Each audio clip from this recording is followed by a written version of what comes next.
Now, Seoul's top diplomat is calling on the world to get more serious about the threats posed by North Korea. Minister Yun Byung-se was speaking to the UN General Assembly, where he highlighted Pyongyang's nuclear program, that it is in its final stages of development following its fifth nuclear test. Our foreign affairs correspondent Kwon Soa starts us off. North Korea is now in the final stage of nuclear weaponization, according to South Korea's top diplomat Yun Byung-se.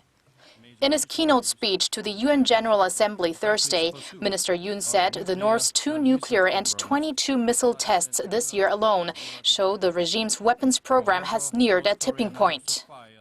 The latest nuclear test was the strongest ever.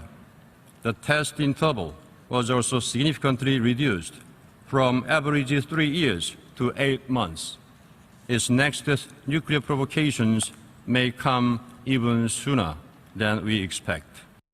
With North Korea ignoring its international obligations, Minister Yun said a fundamental question is whether North Korea actually deserves to be a member of the United Nations.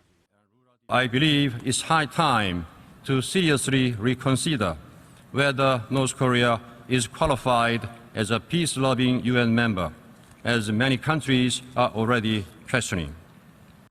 Seoul's top diplomat also stressed the regime is wasting money on its weapons development while disregarding the needs of its own people, as it conducted its 5th nuclear test while the country was suffering some of its worst flooding in decades. Yoon also called on the UN to take a closer look at the North's overseas forced labor program. Prior to his speech, Minister Yoon told reporters that it's time for the UN Security Council to take its discussions on North Korea's human rights violations a step further and take, quote, meaningful action. According to an official, the UN Security Council is mulling whether to include Pyongyang's human rights abuses on a new sanctions resolution, currently under discussion following the North's 5th nuclear test. While it's the UN Human Rights Council that usually deals with human rights issues, the UN Security Council's approach has been under the microscope for some time, as it is the only organ of the United Nations that has the authority to issue binding resolutions to its members. Kwon Soa, Arirang News.